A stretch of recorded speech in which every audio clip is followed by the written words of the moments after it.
Welcome to KBS World Radio. You're now tuned in to Korea24's Korea Book Club, where we explore the world of Korean literature. This is our weekend replay edition, playing back our book segment from Wednesday's show. We hope you enjoy it. I'm your host, Kwon Jang-woo.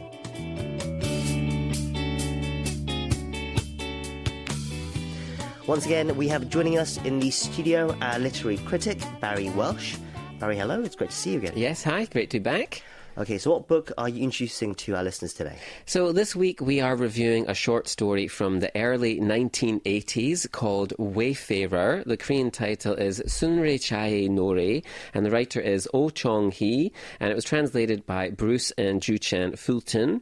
Oh was born in 1947 and debuted in 1968, and she was a very prolific writer of mainly short stories up until about the 1990s, and after then she seemed to slow down a little bit in her output. And her regular translators, the Fultons, they write that her fiction is by turns elegant, elusive, deceptive and unsettling. She has always been interested in family life but breaks new ground in depicting only the surface routines of family members' interactions, but also the bleak prospects of solitude, insanity, death, divorce and desertion that lurk beneath. And we can certainly see many or several of those elements in today's story, which is one of her representative works. And it's actually been published in English translation 4 times at my count. So 1997, 2005, 2016, and most recently this year in the excellent Penguin Book of Korean Short Stories.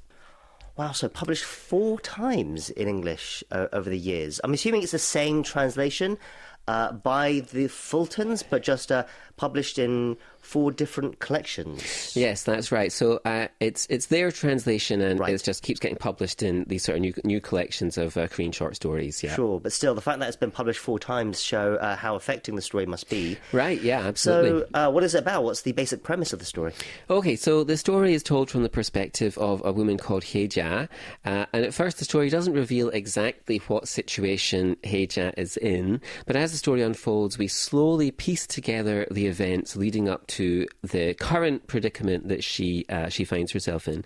However, the story starts with Hye-ja dreaming, and she's had this recurring dream since childhood of walking along a street, following a wall, and she has this concept that she's following this wall because she's been promised a prize of some kind, but she always wakes up before she finds out what this prize is. And as she awakes, she says she feels the return of that helpless sensation of being deserted. She felt like a lost child.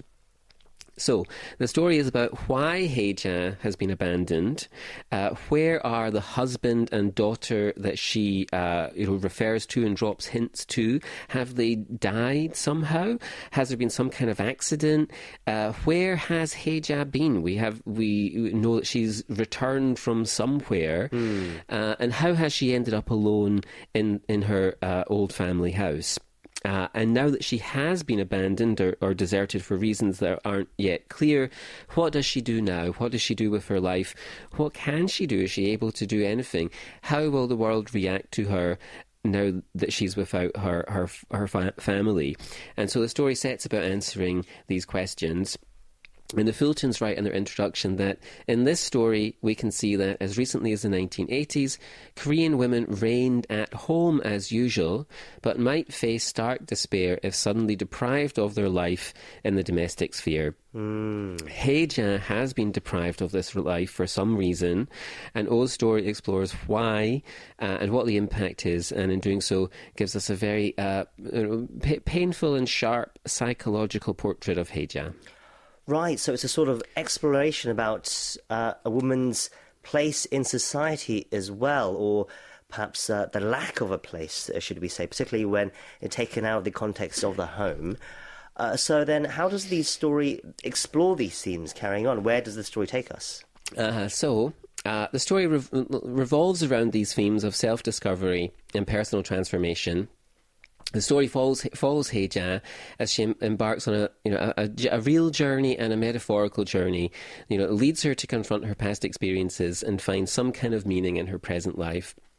And so through her encounters with various characters, such as her former employer, her tenant, her old school friends, and her journey into the city, she has to go on this sort of journey into the city at night time. She undergoes a very significant transformation, and she discovers something about herself. And Oh portrays this process of self-discovery through these very vivid descriptions and this introspective character development of Hye-ja. As she embarks on this journey, the reader... Oh takes the reader on a sensory adventure. She captures the sights, the sounds, the emotions of these sort of different locations that Hye-ja goes to. You can almost feel the snowflakes falling and the bitter coldness of the streets that Hye-ja is walking. And through these encounters and challenges, she's forced to confront her fears and insecurities, and ultimately leads to a deeper understanding of herself. It sounds as though the writing itself, the writing style of the author, really comes through in this story as well. That ability to capture the sights, the sounds and emotions, as you said. What did you note from the writing itself? So Oh's writing style in this particular story is characterised by lyrical descriptions and evocative winter imagery. So it's a story that takes place at winter. So there's the snow building up on the street and the snow falling from the sky. And she skillfully weaves together these descriptions of the city and the sort of winter landscape of the city with the internal thoughts and emotions that Hye-ja is experiencing. So the description of the city covered in snow sort of mirrors her interior world. This is a very rich and immersive reading experience. So Oh has a lot of attention to detail, and she has a very sharp ability to capture the nuances of human experience, and this makes Wayfarer a compelling and thought-provoking read. Right, so it's more than just the imagery, but the way she uses that to explore her ideas and messages, such as the concept of identity, which is another key theme of the book, right? How does the author explore that? Right, so in this story, Oh is looking at the concept of identity, right? She's exploring how personal experiences, the influence of others can shape it. And so through Hye-ja's encounters on this nighttime, wintry journey into the city, Oh highlights that Hye-ja's identity, someone's identity, is not fixed. It's rather fluid and an evolving aspect of oneself. Hye-ja's journey becomes a metaphorical exploration of her own identity as she tries to grapple and fight with her past and try or struggle to redefine herself in the present. Right, so it sounds like an effective story that really has a sense of time and place, but explores some compelling ideas. What impression did The Wayfarer leave you with then, Barry? Why is it notable? Why is it a notable work that has been published 4 times? Right, yeah. So it is a fantastic story. It's a very memorable story, and I think it's a story that will have a lot of impact on readers. And it's for this sort of exploration of the human condition and for Oh's very lyrical writing style. You really get a sense that you're on this journey with Hye-ja. She embarks on this transformative journey. It's genuinely compelling. And I think Wayfarer is a testament to the power of storytelling and its ability to illuminate the complexities of the human experience. Right, so as you said, it's called Wayfarer by Oh Jung-Hee, and it's translated by Bruce and Ju-Chan Fulton. And that was our pick for Korea Book Club this week. Barry, thank you for bringing us that this week, and we'll see you again soon. Take care. Okay, take care.